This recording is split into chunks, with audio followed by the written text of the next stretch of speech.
नमस्कार मित्रों, Shukla ji UP 32 channel में आपका स्वागत है। और मित्रों, आज ये श्री कृष्ण का बल भाग 2 इस वीडियो में मित्रों हम बना रहे हैं। हमने भाग 1 में श्री कृष्ण ने ब्रह्मा जी को ब्रह्म हत्या से कैसे बचाने का वचन दिया था और उसका उन्होंने कहा था 18 अक्षौहिणी सेना मरेगी और हत्या उसका रक्तपान करेगी। तब ब्रह्मा जी शंकर जी शिव जी जो है ब्रह्म हत्या से उनको छुटकारा मिलेगा। तो उसी के आगे की कहानी मित्रों हम अब आज इस वीडियो में बता रहे हैं। और जिन लोगों को पहले की कहानी सुनना है तो हमारा भाग 1 देखें, उसमें ये कहानी आपको मिलेगी। तो बिना देरी के हम भाग 2 मित्रों आपको इस वीडियो में बता रहे हैं। इस प्रकार आप पाप मुक्त हो जाएंगे। महादेव से यह कहकर विष्णु जी गोलोक पहुँचे और अपनी गामा शक्ति से भगवान श्री कृष्ण की देह में विलीन हो गए।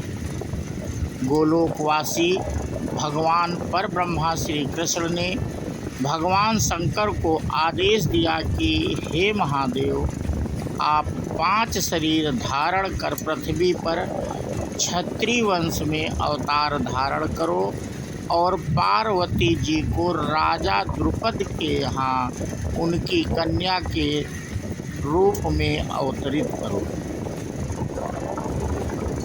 इस प्रकार भगवान शंकर के अंश से 5 पांडवों का जन्म हुआ और पार्वती द्रौपदी बनकर हवन कुंड से प्रकट हुई।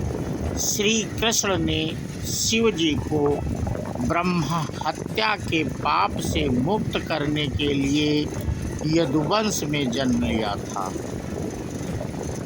महाभारत युद्ध के पश्चात श्री कृष्ण के प्रभाव से समस्त यादव कुल का संहार हो चुका था।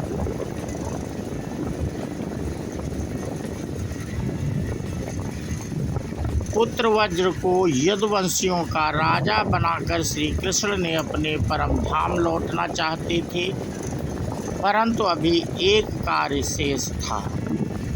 उन्होंने अर्जुन को बुलाया और कहा, हे पार्थ, द्वारिकापुरी समुद्र में डूबने वाली है, अतः तुम वहां जाओ और रानिवास की सभी स्त्रियों को वहां से निकालकर सुरक्षित स्थान पर पहुंचा दो। श्री कृष्ण की आज्ञा के अनुसार अर्जुन द्वारिका के लिए प्रस्थान कर गए। अर्जुन के जाने के बाद श्री कृष्ण परम धाम को चले गए। जब अर्जुन द्वारिकापुरी से समस्त यादव स्त्रियों, उनमें से श्री कृष्ण के हजारों पत्नियां भी थीं, को बाहर निकाल उन्हें अपने साथ लेकर चल पड़े। उनके साथ धन, मणि, रत्न, आभूषणों से लदे अनेक रथ भी थे। अपने कंधे पर गांडीव धनुष धारण किए अर्जुन अकेले ही उन सब की रक्षा करते हुए पंचनद देश अब पंजाब में जा पहुँचे। यात्रा लंबी होने के कारण सभी थक गए थे, अतः उन्होंने वहीं सबके साथ एक स्थान पर विश्राम करने का निश्चय किया।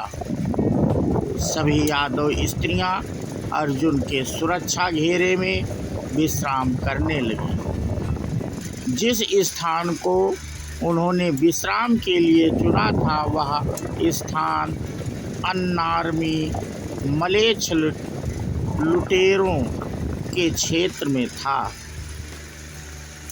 जब उन लुटेरों ने अपार धन संपदा से भरे रथ तथा हजारों सुंदर स्त्रियों को देखा तो वे सब उन्हें लूटने का विचार करने लगे। इन सब की सुरक्षा के लिए उन्हें वहाँ एक पुरुष अर्जुन दिखाई दे रहा था।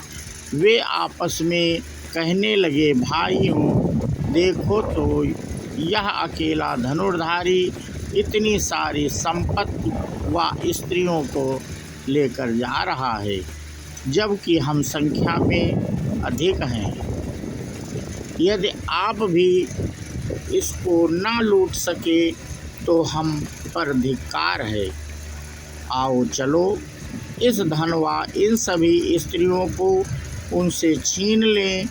ऐसा विचार कर मलेच्छों ने अपने लाठी डंडे व पाषाण निर्मित पत्थर से बने हथियार उठाए और अर्जुन पर अपने दल बल के साथ आक्रमण कर दिया। उन्होंने इस प्रकार आक्रमण करते देख अर्जुन उपहासजनक स्वर में बोले, अरे दुष्ट पापियों, यदि तुम्हारी मरने की इच्छा न हो तो तत्काल लौट जाओ, अन्यथा तुम्हारी मौत निश्चित है।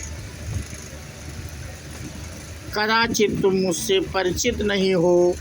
मैं वही अर्जुन हूँ जिसने ना जाने कितने बड़े बड़े योद्धाओं महाबलियों को अपने इस गांडीव से यमपुरी पहुँचा दिया है।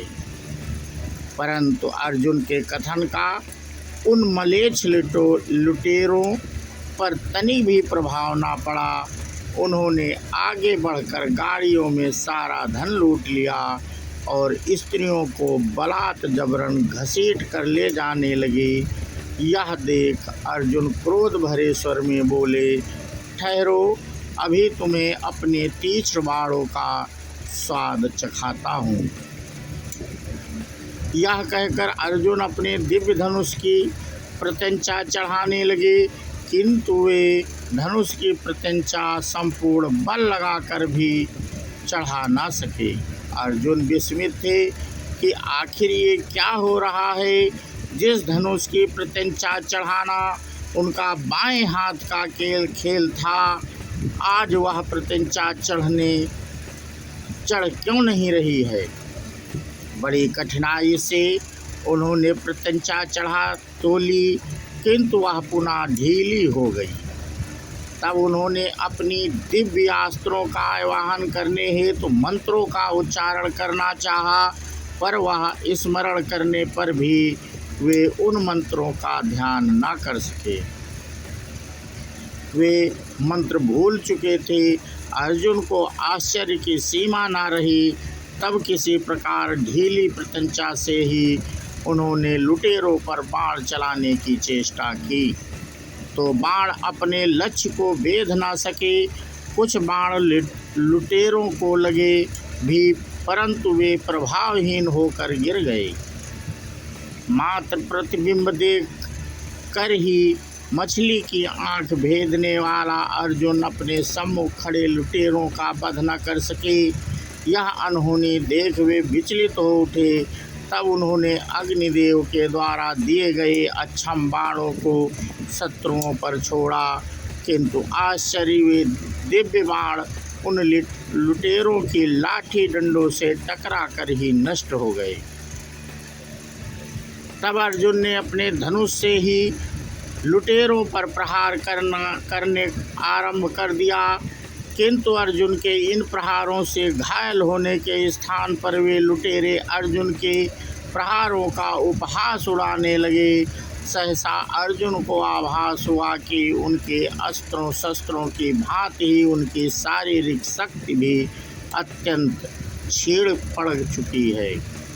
अत्यंत असहाय भाव से अर्जुन लुटेरों का सामना करते रहे तथा उन्होंने अपनी क्षमता के अनुरूप उन्हें रोकने की भी चेष्टा की, किंतु उनकी सभी चेष्टाओं व प्रयत्नों को विफल करते हुए लुटेरों ने समस्त धनराशि लूट ली और स्त्रियों को घसीटते हुए साथ ले जाने लगे।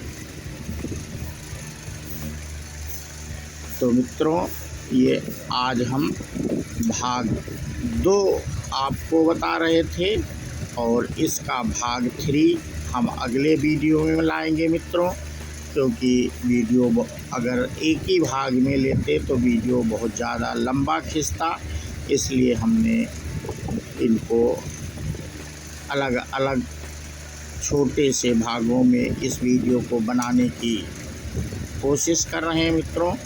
तो इसी के साथ हम अपना वीडियो समाप्त करते हुए कृष्ण जी का एक जयकारा लगाते हैं और वीडियो को समाप्त करते हैं। बोलो श्री कृष्ण भगवान की जय हो।